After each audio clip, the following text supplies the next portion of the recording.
Another ocean advocate looking to accelerate ocean restoration and use his business and sporting platform, the Ocean Race, as a catalyst for positive change. Ocean Race Chairman Richard Brisius. When I woke up this morning and looked out over the ocean, which connects the Seychelles and all of us to the rest of the world, I was thinking about how the ocean are not really dividing areas, but it's a common area for the whole of mankind and really connecting us all in a beautiful way. Yesterday, we went into Victoria and visited the so-called Peace Park. And there stands two statues. One statue of the first president of Seychelles, President Mancham, and another one of our world's great heroes, Nelson Mandela. And both these men were peacemakers in their own ways, and men who world leaders surely could take inspiration from and take lessons from in these dark times of war in Ukraine. And both men, they showcased something that's very important when you want to achieve great things, and that's determination and resilience. And the team members who make it around the world in the Ocean Race, they developed this mindset of resilience like few others. And since 1973, the Ocean Race around the world has been the toughest test of a team in sport. And our purpose is to unite people, to motivate them to do the extraordinary and to contribute to a healthier planet and ocean. And we do this by our science program, where the race boats gather science data from remote places around the world, including the Southern Ocean. We do it through our learning program, that reaches out to hundreds of thousands of children in several languages. We do this through these Ocean Race summits, where we strive to drive for improved ocean policy. We do this through awareness campaigns and much more. But importantly, we do this in partnerships, in particular with our founding partner, 11th Hour Racing, and impact partners such as the IUCN, the IUC UNESCO, and of course, Ambassador Peter Thomson. 32 years ago, I got lucky, and I raced around the world in the Ocean Race in a crew of 15 people, and it really changed my life for good. And when you race around the world and you spend so much time out on the ocean, you get this bond to the ocean, you get this special respect for the ocean, and you really care for the ocean.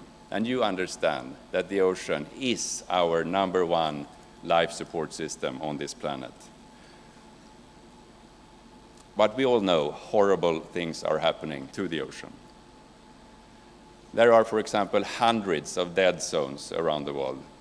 And the Baltic Sea, where I come from, is one of the most polluted parts of the ocean. And we have developed practices that has led to global decline in marine biodiversity with nearly 50% in 50 years. So since the first Ocean Race, the biodiversity has gone down with almost half from what it used to be. The ocean is acidifying faster than ever before as we burn coal. And with a warming atmosphere and the warming ocean, we all realize that the sea is steadily rising around us.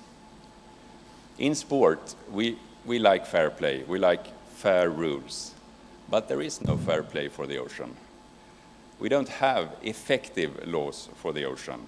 And our sailors have witnessed the lack of control of the high seas. So we need a fair rule book for the high seas. We need sharper governance and management to allow the ocean to thrive, to allow a sustainable blue economy for all of us and for our future generations.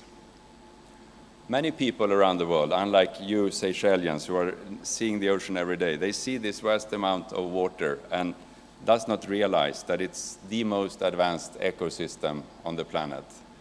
And it's really well connected with each part depending on the other, from the largest of whales to the tiniest of plankton.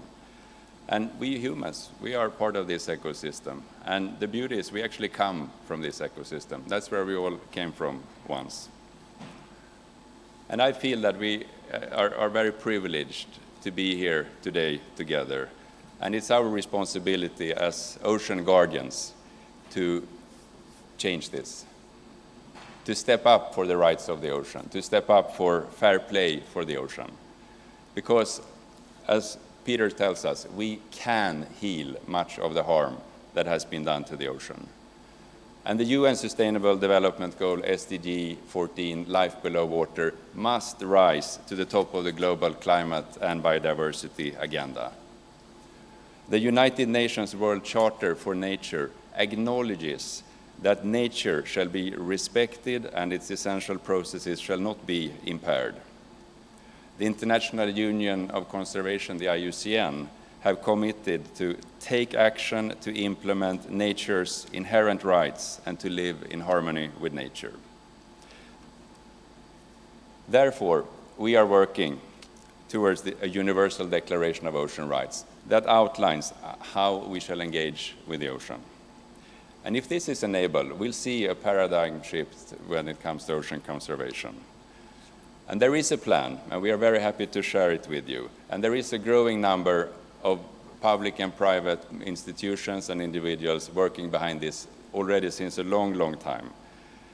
And the importance to remember is that this can only be achieved by working in teams. And coming from a team sport, I've learned over the years that there is one question that the greatest of team players tend to ask, and that is, what can I do? So that's my advice to you this morning, to contribute to fair play for the ocean. Ask what you can do. Now, we are in the Seychelles for one very good reason, and that is because you are truly guardians of the ocean. And this is, as former President Danny Farr told me. And I'm really grateful for the wonderful cooperation with you, Dan, and your foundation's support towards a fair play for the ocean. And I applaud President Ram Kalawan for your leadership, for hosting the Ocean Race Summit, and for the important work you have done and will do in the future for the ocean. Mr. President, I hope you share my hope that this is a start of a long cooperation between the Seychelles and the Ocean Race. And to all of you in the room, I hope we can together make the most of these precious hours we have together. Enjoy it, put our minds and focuses together, and come out with something great for the ocean and for the future. Mr. President, thank you.